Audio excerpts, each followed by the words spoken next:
When people think of world hunger, one often sees images of refugee camps or famines in Africa or war zones like in Yemen. But hunger is, while dependent on climate and weather trends, most often controlled, if not engineered, by human design, or at the least could be ameliorated by human intervention.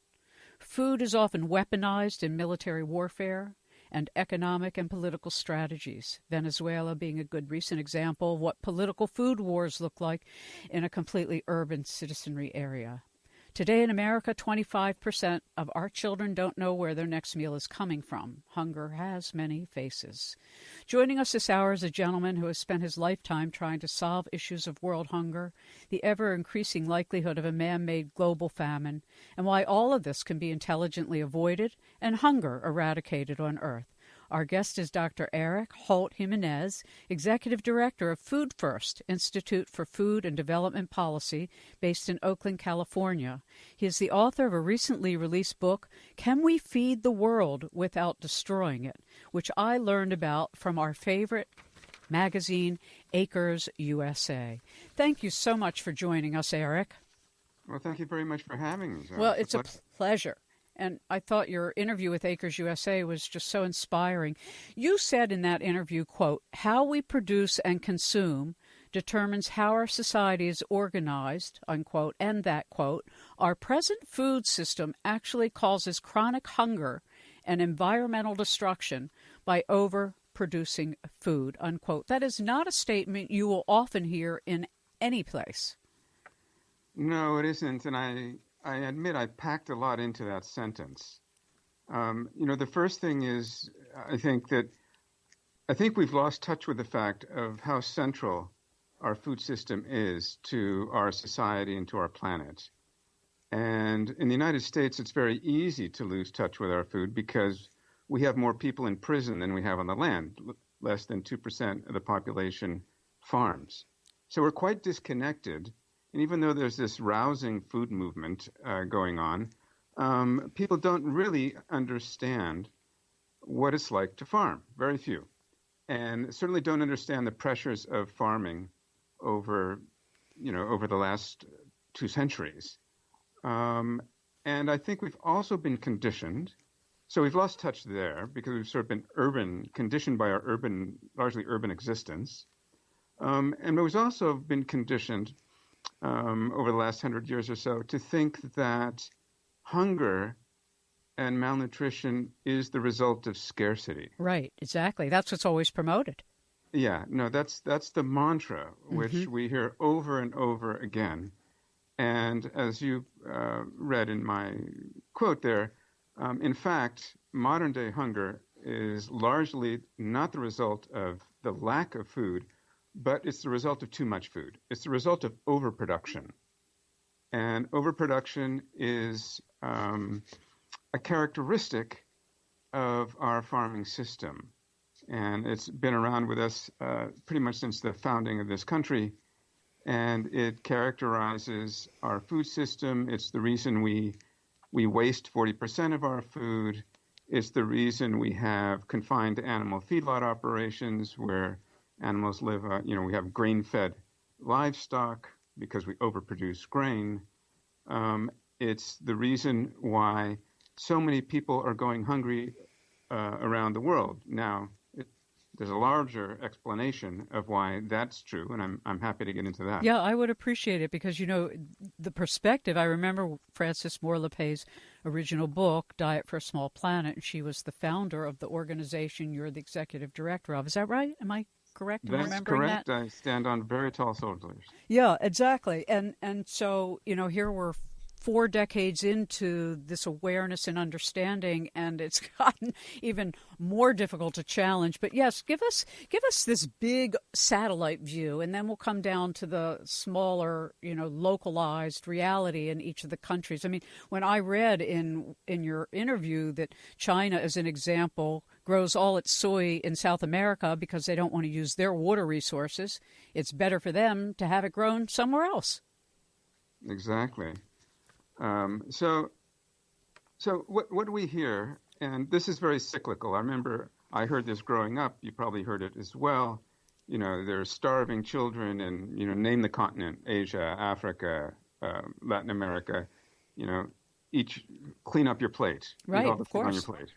plate, as if that would make a difference. Right. But even today, we hear that there are somewhere around 1 billion people in the world going hungry. That's 1 in 7.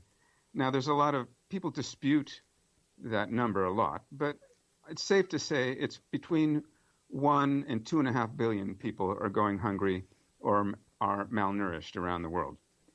And we've been told, well, we've got to double our food production by 2050, or we're all going to die. So what that fails to recognize is that so we've got 7 billion people on the planet right now. By 2050, we'll have 12 billion. We imagine that population growth is going to level off by then. We already produce enough for 12 billion people today, and yet at least 1 in 7 are going hungry. So how is producing more food going to solve that problem? In the United States, the richest country in the world, we produce more than any other country in the world. 1 in 7 people are food insecure here in this country. And most of those people are from rural areas and work in the food system. And globally, when we look at who's hungry in the world, well, it's farmers. It's poor farmers. And most of those farmers are women. So women produce most of the world's food. We think it's big ag. It's not.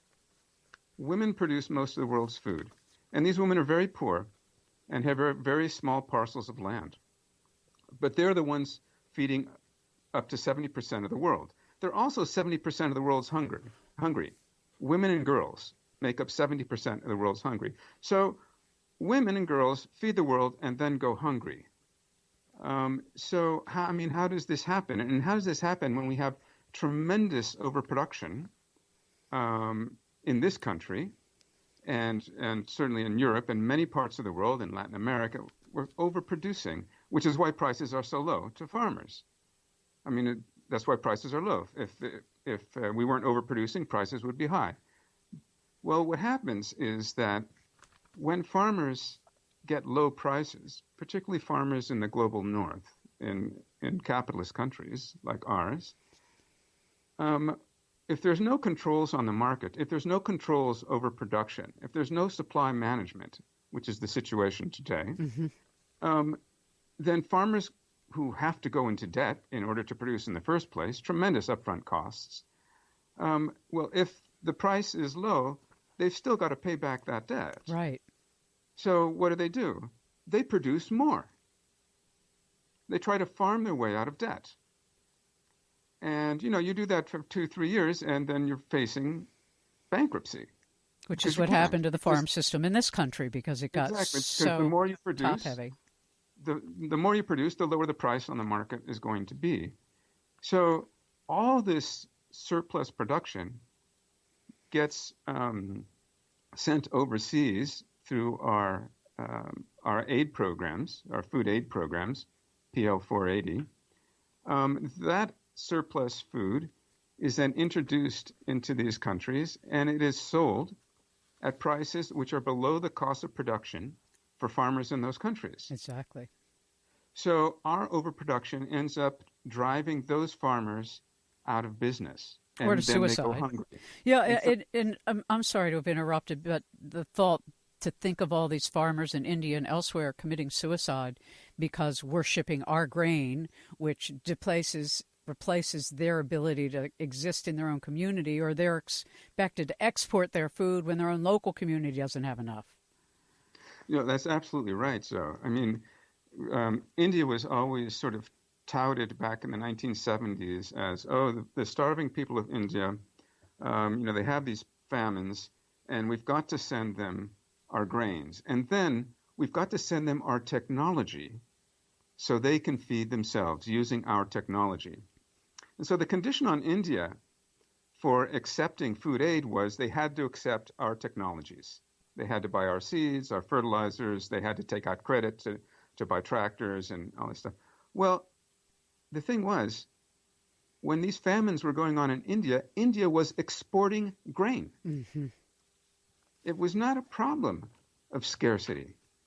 So what happens is that you get tremendous, as farmers go bankrupt, larger farmers buy them up. And you get tremendous, tremendous consolidation in the farm sector. And so then we have these huge, huge farms, which are, too big to fail, and, to make an analogy with Wall Street. And they're continuing to concentrate. Right now, we're losing family farms. We're losing the middle. We have an increase in enormous mega farms, big plantations, big CAFOs, and we have an increase in these tiny, tiny farms, sort of a new peasantry in the U.S. of people who are farming, but who can't make a living at it, and are basically, sort of the farming underclass. And you see a lot of young folks trying to get into farming and doing there's a lot of urban farming and what's going on these very, very, very small farms. That's the sector that's growing, as well as the very large sector. But we're losing our family farms, our smaller farms. We certainly have in America. I mean, it used to be everybody had a garden, everybody had a pantry, and then, the 24/7 grocery stores and everything nicely wrapped in plastic changed all that. So when we look at this reality that you're describing, Eric, of that we don't lack the resources and we don't even lack the intelligence, what we lack is the political and social will. As I often comment, we have this, will to rule or will to power, but not the will to serve. And how does this get changed? Talk to us about, I know there's definitely movements, fighting against GMOs, and that was their whole big thing. Oh, yeah, we can give you this poison food, and it's going to feed more people. And we now know that none of that was true, and it was all about making money and nothing to do with the welfare of the world. India has been fighting that. Talk to us a bit about the resistance to this corporatized control over local economies. Well, the resistance is happening all around the world, and it's happening in this country as well. And that is that people don't want to lose their livelihoods. People don't want to go into greater and greater debt. Farmers don't necessarily want to overproduce, but structurally they're forced to. We used to have in this country and in other places around the world, we used to have mechanisms which controlled overproduction. We had supply management. We had marketing boards. We had grain reserves. With the grain reserve, you can buy up grain when the price is too low and make it a little more dear, create a little bit of scarcity. And when the price is too high, you can release grain. Mm-hmm. Then you have a nice, stable price. That's what farmers like. Well, but speculators and grain companies don't like that at all. Grain companies and speculators like a lot of volatility, and they also like very low grain prices. They want to buy things on the cheap. And so then what happens is we have to come along behind and provide subsidies, which are passed along to the input companies. Well, that model of production has spread around the world, and for a very simple reason. Farmers in the United States and Europe absorbed all they could of these new technologies and these new seeds and the fertilizers and the pesticides. And so those companies had to look for new markets because these markets were saturated. Right. So for that, we were told, these people are starving, so we've got to give them our new technology. Well, the new technology comes in, along with a lot of grain that's being dumped on their markets, and people resist. They try to hold on to their land. Farmers' organizations try to pressure their governments to stop all this grain from coming in, to establish stable prices. There are huge land wars going on. And so what you have around the world is we're seeing what we call the food sovereignty movement. And the food sovereignty movement is very interesting because food sovereignty is very different from food security. Mm-hmm. We invoke the term food security whenever we want to save somebody from hunger. We're going to give them food so they can be food secure. Well, you can be food secure in jail. And what food sovereignty means is not that you give me food, and so I'm food secure. Food sovereignty means that we control our own food system. We control our food. We control the means of production for our food. And that's what makes us food secure. So basically, small farmers around the world began this movement. And there's an organization called La Via Campesina, which is at the head of the movement. La Via Campesina has several million farmers in its ranks. And this is what they are demanding. They're demanding control over the means of production. They want access to water. They want access to land. They want stable markets. And so this is starting to spread very much in defiance of what we call the corporate food regime, which is basically what I've described. Right. Which is this capitalist food regime, which is controlled by the big monopolies, the grain companies, the seed and fertilizer companies, the chemical companies, and we all know who they are, and who basically need to sell more and more and more products. These are the companies that when a billion people were going hungry back in 2008, they were making record profits. So they basically profit on people's hunger. Well, this is what the food sovereignty movement is fighting against. And if you look at in the United States, sort of the homologue of the international food sovereignty movement is the farm justice movement in the U.S. And the farm justice movement is very interesting because they're talking about things we haven't heard of since the New Deal. Can you hold that thought, and we can start when we come back right there of the justice movement, farm justice movement. We'll be right back. Hi, I'm C.R. Lawn, and with 40 years' experience in the garden and farm seed trade, I am a board member of the Open Source Seed Initiative, OSSI. You can learn more about our work to keep new seed varieties in the public domain at www.ossseeds.org. You are listening to 21st Century Radio with Dr. Zohara Hieronymus.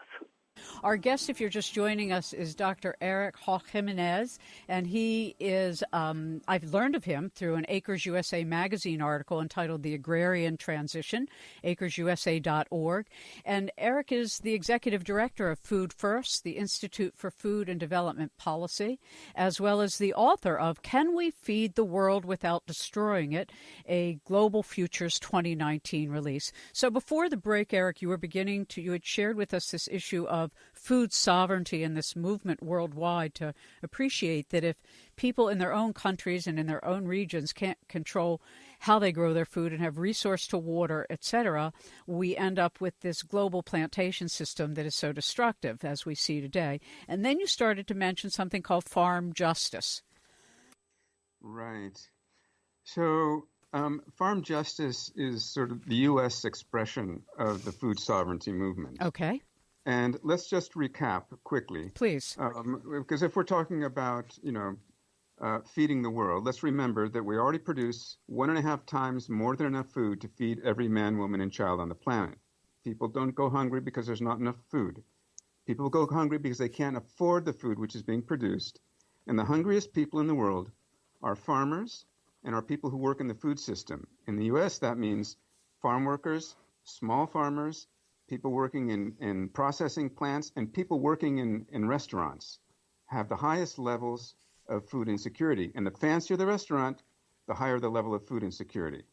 So really at the core here of hunger and environmental destruction, which we'll get to in a minute, is not scarcity, but injustice. So farm justice is a growing movement here in the United States, which basically is based on the principles of equity and dignified farm livelihoods.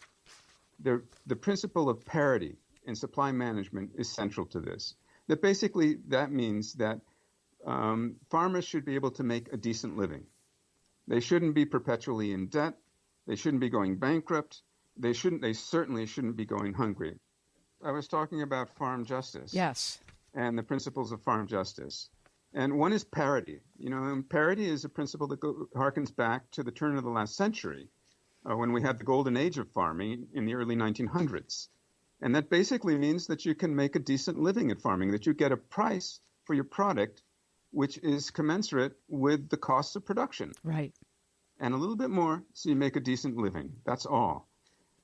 So we need that again. And it's very simple. We don't have to be paying subsidies to farmers. We don't have to be paying more taxes for all of this through the Farm Bill. Just pay farmers a fair price. Of course, the grain companies don't want that. But that's exactly what will get us out of this mess. And the other thing is supply management, which is, no, you can't produce all you want. There are limits to how much you're going to be allowed to produce. Now, you get a fair price for that product, but you can only produce so much of it. And that has to be based on environmental considerations on the farm.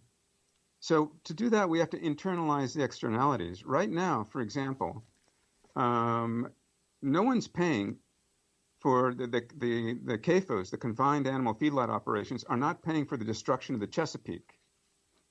They're not paying for the algal blooms and the huge red tides in the Gulf, the big dead zones in the Gulf. But that's essentially what's destroying our waterways. Right. So we have to internalize those externalities. So that's a beautiful expression, by the way.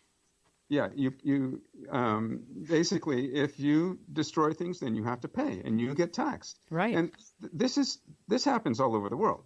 I mean, you can't just farm any way you want. You can't just contaminate the groundwater in the Netherlands, for example. They won't let you. And so we shouldn't be able to do that here. And the other thing about farm justice is it's about radical social inclusion. So it's about including women and people of color and immigrants into the farming system, where many of them are already and are producing our food and are working on our farms and in the factories but are not making enough money and don't have the workers' rights, essentially. So it's about that type of radical social inclusion. And it's about public investment in rural areas. This is called the social wage. So the countryside should be a good place to live. We should have health, education, and well-being in the countryside.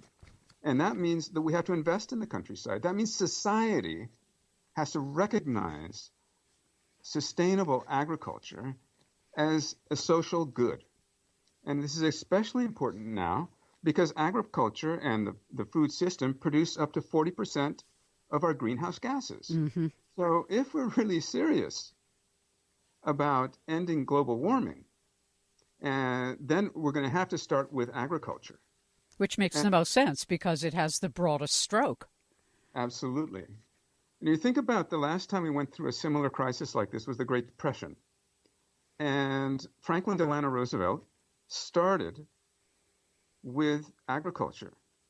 There were sweeping social programs in the countryside and all across the country. We had the Civilian Conservation Corps, put people back to work. We had the Agricultural Adjustment Act, which controlled overproduction. We had the Federal Surplus Commodities Corporation, which gave food to poor people. We had the Soil Conservation Service, right. And on and on. We need, and more importantly, we also had the Glass-Steagall Banking Act, which controlled the banks, and that's what we have to do again. So we've got to institute antitrust, and we've got to control the banks, and then we have to pay farmers a fair price for their goods and control overproduction. And I think that will go a long way, not only to solving the problems of hunger, but it'll solve many of the environmental problems we have, including global warming, because it will end overproduction, which is behind most of this. And one of the things we've done some shows over the last 30 years, about the amount of water and land resource used to raise cattle, so that beef can be consumed at levels that are just so unhealthy for everybody, the consumer, the animals, the planet, our resources. And when I used to do shows through Cesar Chavez's organization back in the 80s and 90s about farm justice and the fact that all these migrant populations were used and abused, and as you point out, the most suffering of the community, which we see in their health depreciation from the pesticides and fertilizers they'd spray, etc. How has the migrant population changed in the last 40 years in terms of these large, in this country anyway, these large farms? Well, first of all, let's sort of recognize that if we didn't have immigrants, mostly from Latin America, our food system would crash tomorrow. Absolutely true. Tomorrow. It's over. So we rely heavily on their labor, and their labor is exploited in more ways than one. And yes, the demographics of that migrant population has changed over the last half century, since World War II. But many things have remained the same. So we get these workers into the United States, and we haven't paid for their upbringing, for their training, for their schooling. I mean, they come in at working age, and we get that free. So all of the social investment in a workforce is lost to the countries of Latin America. Yeah. And we reap that subsidy. So we get a subsidized labor force because we don't have to pay for its formation. And then we don't, because they are illegal, we pay them wages which they can't live on and get away with it. And, there are plenty of very good farmers out there who don't do that. I want to make that very clear. That in the general, there are very good family farmers out there who sometimes make a lot less than their workers, which is also unfair. They shouldn't be living hand to mouth. But basically, when you look at the whole industrial food system, from the CAFOs through the processors, right on into the restaurants, this is all exploited labor. And so that means that the wealth that this labor produces, they only get to keep a very, very small part, and not enough even to give them to make them food secure. They're food insecure. So this has been true, since this country was founded. But in particular, starting with World War II, we imported hundreds of thousands of Mexican workers with the Bracero program. The United States would not have been able to fight the war had it not been for Mexican peasants who came and picked our crops and worked in our fields. And afterwards, we thought, well, that's a great idea. Let's just keep them here, but let's not allow them to immigrate. And so they can't ever try to enforce their labor rights. They can't ever organize. They have to be underground all the time. And, there were several amnesties, one under Ronald Reagan, ironically enough. Yeah. Right now, we're at a point where, we've got 12 million immigrants in this country doing most of the farm work, doing a lot of the construction, and a lot of the jobs no one else wants to do in the hospitality industry and in the back of the house, the restaurants and whatnot, particularly in the food system and in the processing plants and whatnot. And they're the ones that keep this going. So I think that immigration and inclusion is a very important part of farm justice. So if farmers are paid a fair price, and then they can pay workers a fair price. And if workers are paid a fair price, then they have more money to consume. It's good for the economy. Everybody does better that way, except for the monopolies. Right. So it basically comes down to the corporatists, the international monopolies controlling the food system of the world for their own benefit at the loss of the nations, the people, our natural resources, our planetary stability. That sounds so. People say, oh, God, you're just making such a sweeping generalization. But you've taken this apart, and your organization Food First, Institute for Food and Development Policy, has really, I mean, the way you've just articulated it to me and to all of our listeners, I'm thinking, well, golly, that's so clear. Yeah. No, we are in a catastrophic situation. And you see these movements, these people's movements, rural movements around the country, around the world. Yeah. And the food movement in this country, and the farm justice movement, and the food justice movement are pushing back against these monopolies and against, these the free trade regime, which has basically permitted the monopolization of everything, the privatization of everything, and continues to promote this highly destructive overproduction, in which we not only do we use up all our water and all our resources and contaminate our resources, it's also leading us to global warming and to a situation where, human life and society, civilization, is going to be impossible. And there was a study, it's about 10 years ago, actually called by the World Bank, called the International Assessment of Agricultural Science and Technology for Development. And, the study was like a 3-year study. They had about 300 scientists in it. And after they looked into the food system all around the world, and the conclusion they came to was that the way the world grows its food will have to change radically to better serve the poor and the hungry if we're to cope with the growing population and climate change while avoiding social breakdown and environmental collapse. Underwritten by the global seed corporations. And of course the World Bank just shelved that study when it came up with those conclusions.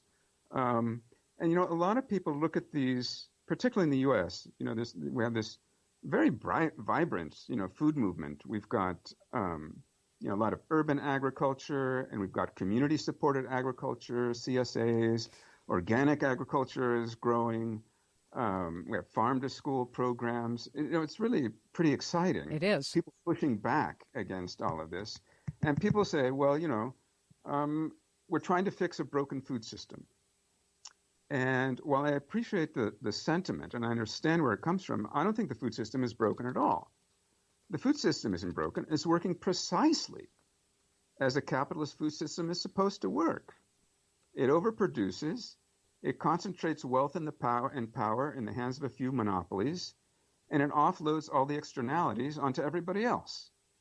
So we can't really fix this food system by just voting with our fork and eating by our values, though we should do that. We actually have to change the rules. We have to change the rules of the corporate food regime. We're going to take a break on that note. When we return, more with our guest, Dr. Eric Holt-Giménez. Hello, I'm Eric Asadorian. I'm a sustainability researcher and Gaian philosopher. Join me at Gaianism.org. That's GAIANISM.org. And you're listening to 21st Century Radio with Dr. Zohara Hieronymus.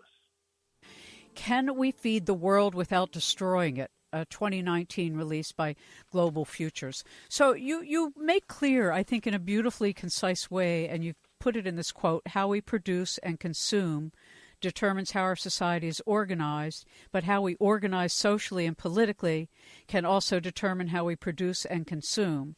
And so the perspective and the understanding that you shared with us is that an agrarian change and a focus can really solve the majority of the problems that we describe as insurmountable. Absolutely, Zoe.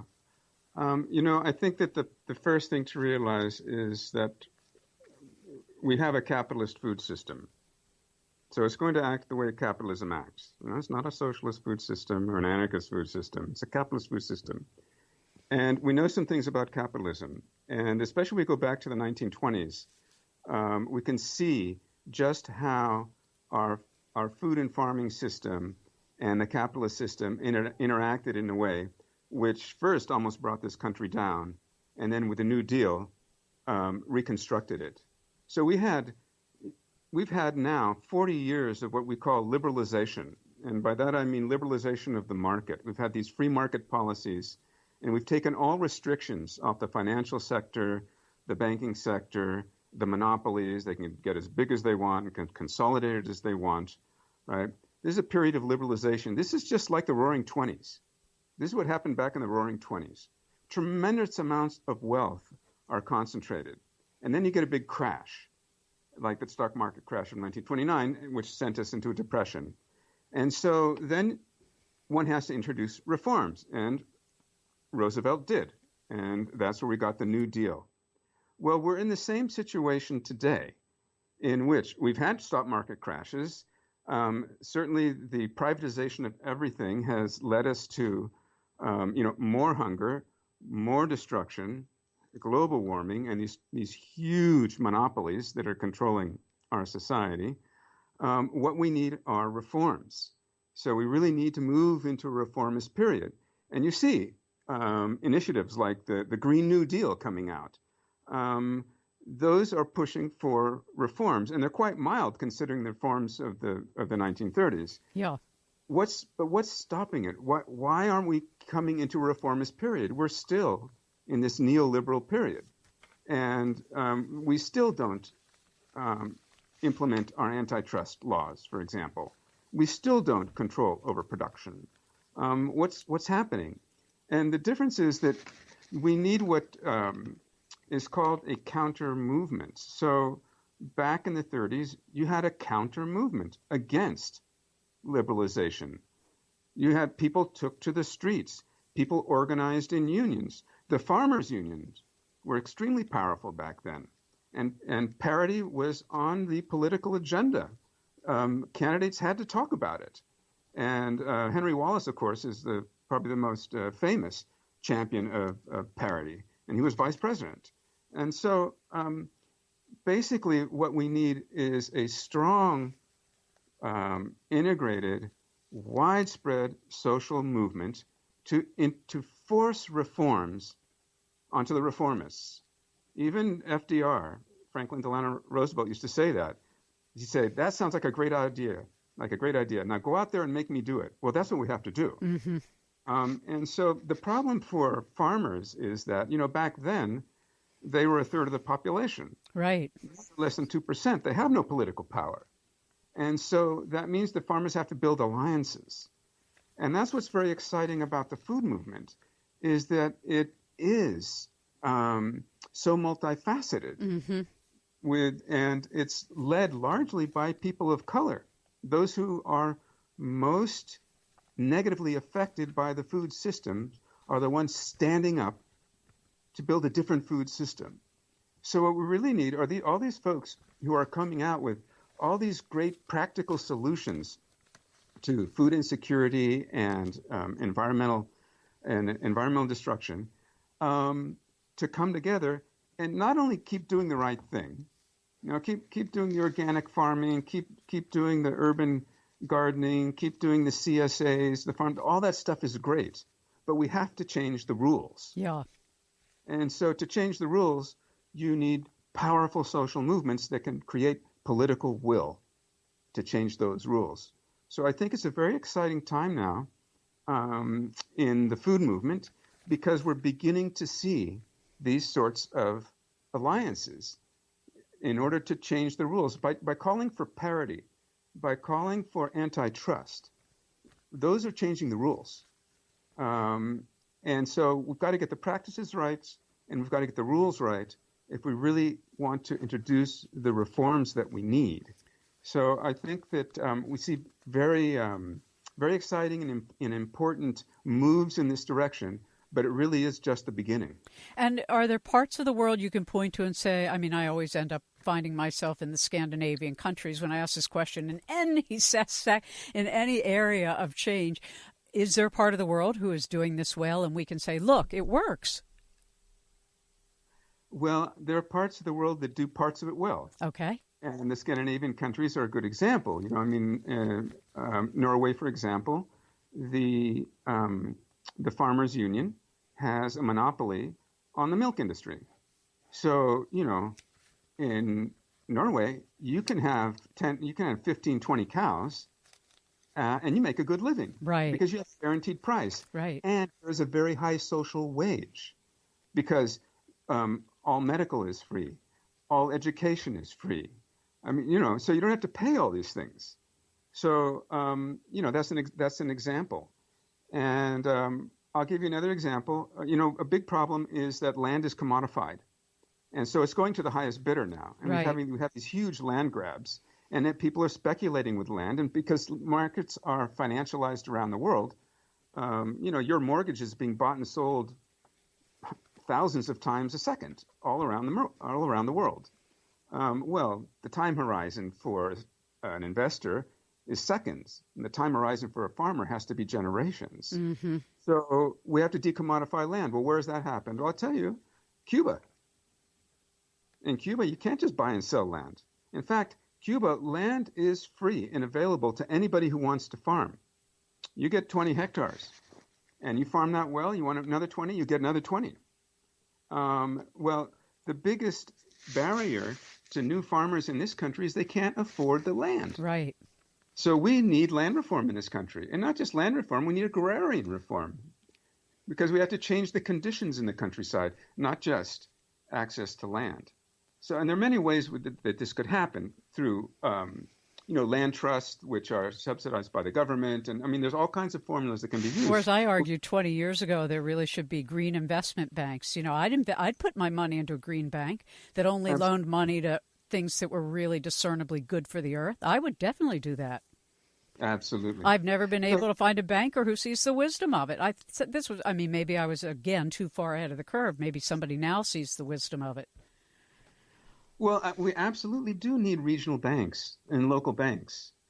And they're the ones who can do a lot of this lending. Exactly. So we need to start building alliances. And I think one of the most important alliances that we can build today is between the climate justice movement, the food justice movement, and the farm justice movement. Mm-hmm. Because farming and food is so integral to climate change. And because we need to reach out to people who live in cities in order to build these alliances.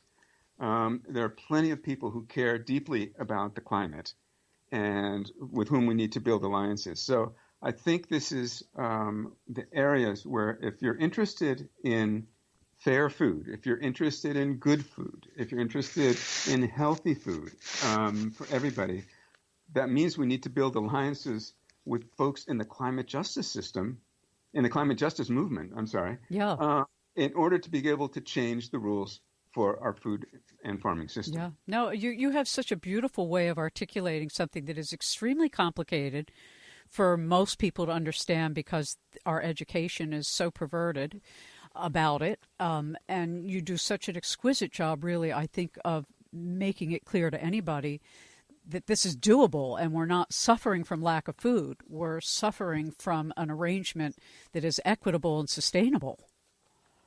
Absolutely. And so, because the propaganda machine, constantly drums the same mantra into our heads about scarcity and has done this for well over half a century, it really is the solutions are sometimes counterintuitive. So, radio show programs like yours are very important because we have to begin to re-educate ourselves about how the system actually works so we can find the ways out. Well, you've done a beautiful job. I do have to say goodbye. We're up against the clock here. Thank you so much, Dr. Eric Holt-Giménez.